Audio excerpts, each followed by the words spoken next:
Alright guys, sa mapagpalang araw sa inyong lahat, mayroon tayong reaction video dito kay Rob Trip. Alright, at national budget tayo sa 2025.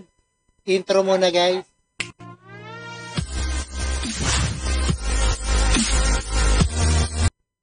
Alright guys, narito na ang 6.326 trillion national budget para sa 2025. Nilagdaan na ni PBBM. Alright? 119 billion halaga ng proyekto inalis. At ito ay inaprubahan na ni Pangulong Ferdinand Marcos Jr. ang 2025 General Appropriation Act ng kabuuan na 6.326 trillion national budget para susunod na taon. Alright, panoorin po natin guys. And for the do, let's watch. Nel, ano-anong departamento o sektor ang nakakuha ng malaking pondo at alin itong mga vinito ng Pangulo? Tapos nga ang mahigit isang linggong pagbusisi sa 2025 General Appropriations Bill, inaprubahan na nga ni Pangulong Ferdinand Marcos Jr. ang panukalang budget para sa susunod na taon. Alright, naprobahan na nilagdaan ni PBBM 194 billion halaga ng proyekto inalis dito. Alright? Umabot sa 6.326 trillion pesos ang inaprobahang budget sa susunod na taon. Mas mababa kumpara sa orihinal na panukala na 6.352 trillion pesos. Nangunguna sa may pinakamalaking Alright, ang educational sector, ang nangunguna, DPWH, DND, DILG, at DOH. Budget ang education. Ayan po ang 10 departments na malaki ang pangalawa ang Public Works and Highways o DPWH budget na may 1.007 trillion pesos. Sumunod naman ang Defense o DND, Department of the Interior and Local Government o DILG at Department of Health. Gayun din ang Agri-Department o DA, Department of Social Welfare and Development, Transportation, Judiciary at Justice Department. Ayon kay Pangulong Marcos, kailangan maging maingat sa pagbusisi sa budget dahil nakasalalay dito ang pagunlad ng bansa. Alright, dito nakasalalay ang ating pagunlad ng bansa. Ayan, kaya gastahin ng maayos sa ating Pilipinas. Alright? Grand ambitions and great plans must be tempered. We must exercise maximum prudence, otherwise we run the risk of increasing our deficit and debt and derailing our development agenda for our country. Hindi rin niya maaari ang ipinapanawagan na i-veto ang buong panukalang budget sa susunod na taon. There were calls to veto the entire budget and to revert to a reenacted one.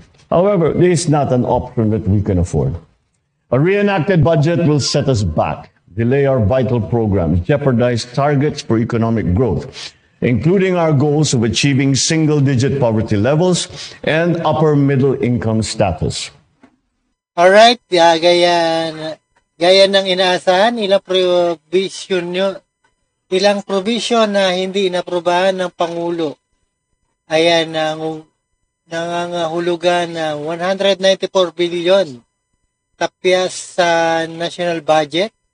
Alright, kaya pupunta ang 194 billion at tapyas ng budget ng Pilipinas. Kaugnay nito, 194 billion pesos na halaga ng proyekto ang navito ng Pangulo. Kasama na rito ang 26 billion peso projects na isiningit sa Department of Public Works and Highways na tuluyang tinanggal sa 2025 GAA. And for this reason, after an exhaustive and thorough review, we have directly vetoed over 194 billion worth of the line items that are not consistent with our program priorities. These include allocations for certain programs and projects of the Department of Public Works and Highways, and those under the unprogrammed appropriations which increased by 300%. Ayan ang tinapyas, 194 billion halaga ng proyekto. Inalis ng ating Pangulo Saan kaya abangan natin yan? 194 billion. Ayon kay DPWH Secretary Manuel Bonoan, ang vetoed line items na ito ay local projects. Not necessarily roads, pati may mga buildings and other local infrastructure. There are some projects that are ambiguous.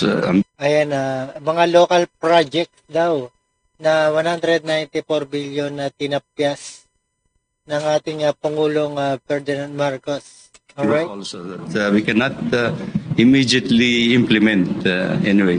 Paliwanag naman ni Budget Secretary Amena Pangandaman, kailangang i-veto ng Pangulo ang ilang items na nasa unprogrammed appropriations dahil labag na ito sa sinusunod nilang panuntunan. Nung nakita po namin yon, binawasan po namin just to be consistent with the 5% yung parang standby fund. So now it's roughly 4.7% of the total budget. Nagdesisyon naman ng Pangulo na isailalim sa conditional implementation ang 12 special provisions ng 2025 GAA. Kabilang narito ang ayuda sa Kapusan Kita Program o AKAP at payapa at Alright, tayo na programa tulad ng AKAP, MANA, nilagay ni PBBM sa conditional implementation. Alright, antabayan na natin ang 194 billion yan, billion ang pinag-usapan dito, tinapyas ng national budget. masaganang pamayanan o pamana program. Specifically, to ensure that government assistance is not merely a provisional solution to a persistent issue, we are compelled to subject the implementation of the Ayuda sa Kapus ng Kita program or AKAP to the convergence efforts of the DSWD, DOLE, and NEDA. Nilinaw ng DBM na dahil veto power lang ang mayroon ng Pangulo, hindi na maibabalik ang tinapyas na budget sa Department of Education na 12 billion pesos. Nako, paano kaya yun, no? Tinapyas sa Department of tinanggal na sa education. Zero subsidy sa PhilHealth ay hindi na mababago pa. Pag wala na po sa enrolled bill, wala po siya. Hindi po natin pwede dagdagan yan. Sa kabila nito, muling tiniyak ni Finance Secretary Ralph Recto na may sapat na pondo ang PhilHealth at hindi maaapektuhan ang serbisyo nito. Ayon naman kay Executive Secretary Lucas Bersamin, nadagdagan ang budget ng Kaya may sapat daw ang budget ng PhilHealth. Kaya may pera pa rin ang PhilHealth. Office of the President para sa 2025 dahil sa hosting ng Pilipinas sa Association of Southeast Asian Nations o ASEAN Summit sa taong 2026. After the submission of the NEP, humingi kami sa Congress ng supplemental funds in addition to what we proposed for the OP sa NEP to the tune of 5.2 billion pesos for 2025. Kumpiyansa si ES Bersamin na naaayon sa konstitusyon ang kabuuan ng inaprubahang 2025 GAA. We are confident but we cannot prevent. If there will be challenges that will be mounted by any quarter. Ayon sa Pangulo, binibigyan diin ng 2025 budget. Ito Alright guys, ayan na pakinggan po natin ang 626 trillion na budget, national budget para sa 2025 nilagdaan na ni PBBM, 194 billion. Halaga naman ang tinapyas. Alright? social services, kabilang na ang edukasyon at kalusugan. Bibigyang prioridad rin nito ang infrastruktura at agrikultura upang palaguin ang ekonomiya at labanan ang mga epekto ng inflation at maging ng mga nagdaang kalamidad. At yan muna ang ating update. Balik sa iyo, Rosary.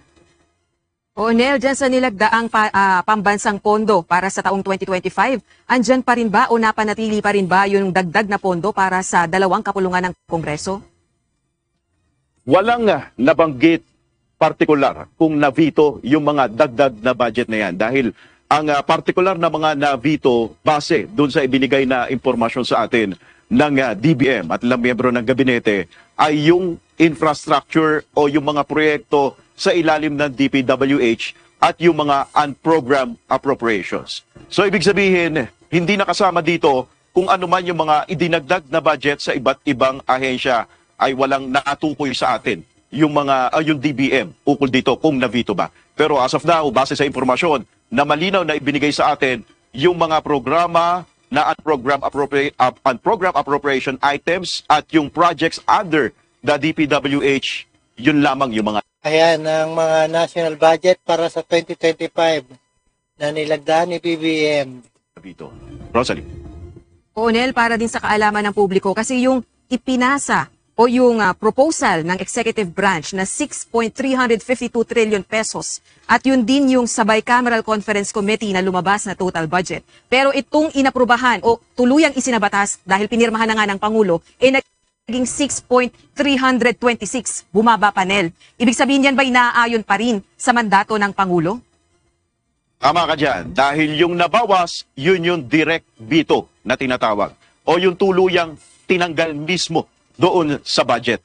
Yan yung mga tinutukoy natin na mga proyekto o ilang proyekto na nagkakahalaga ng 26 billion pesos under DPWH. At tawag dyan, direct veto o total deletion na hindi na maire-record talaga. Yun yung nabawas. Kaya bumaba yung panukalang budget, yung budget para sa 2025. At yan pa rin, ay sa ilalim pa rin yan ng mandato ng Pangulo, Rosal.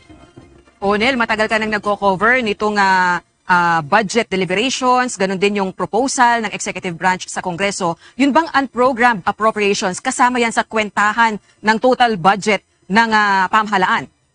Hindi pa rin, Rosalie, no? Dahil ang unprogrammed appropriations, yan yung mga programa naghihintay pa ng budget. Kumbaga, yung kung ano yung mga lalabis or kung meron pang mga revenue na madadagdag doon sa tinatarget ng government, doon lamang may papatupad. Kaya may mga sinasabi. Ako sa kaya mapupunta ang 194 billion na tinapyas ng ating Pangulo. At kanino kayang kamay ang mapupunta yan? Ayan, at tabayanan po natin yan at kung saan ay naproba na ng ating Pangulong Ferdinand Marcos Jr. ang 2025 national budget. Alright? Tinutukoy na conditional implementation na tinutukoy.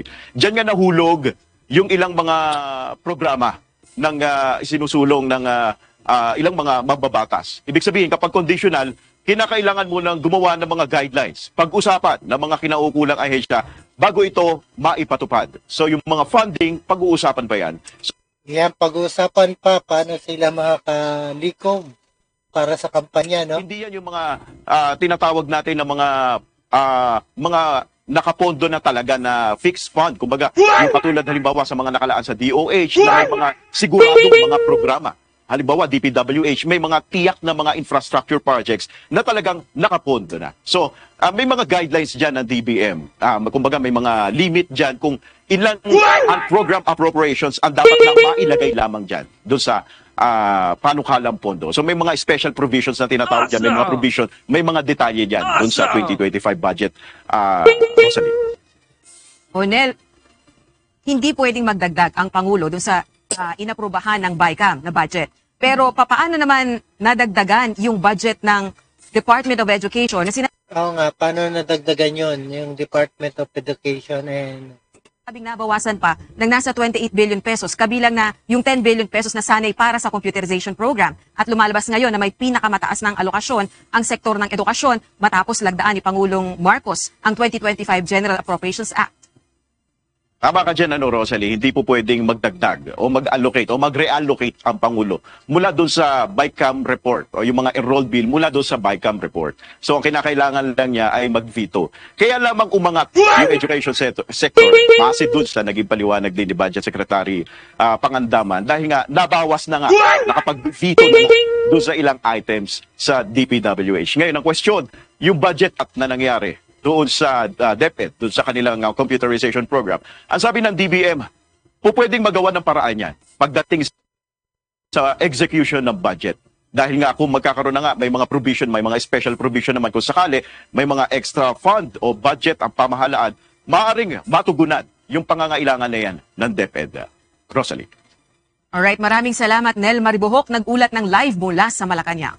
alright guys, ayan, napakinggan at napanood po natin ang ating reaction video. 6.326 trillion national budget para sa 2025. Nilagdana ng ating Pangulong Ferdinand Marcos Jr. ang 194 naman bilyon halaga ng proyekto ay tinapyas ng halaga ng proyekto. Alright, maraming salamat sa panonood pakikinig dito kay Rob Trip. Ayan, gaya ng inaasahan natin, nilang provision na hindi inaprubahan ni Pangulong Marcos ang nangulugan na 194 national budget. Alright, at tabayan natin yung 194 budget. Alright, this is your Rob Trip, your friendly neighborhood. Don't forget to subscribe this channel, Rob Trip. Alright, thank you so much and peace out.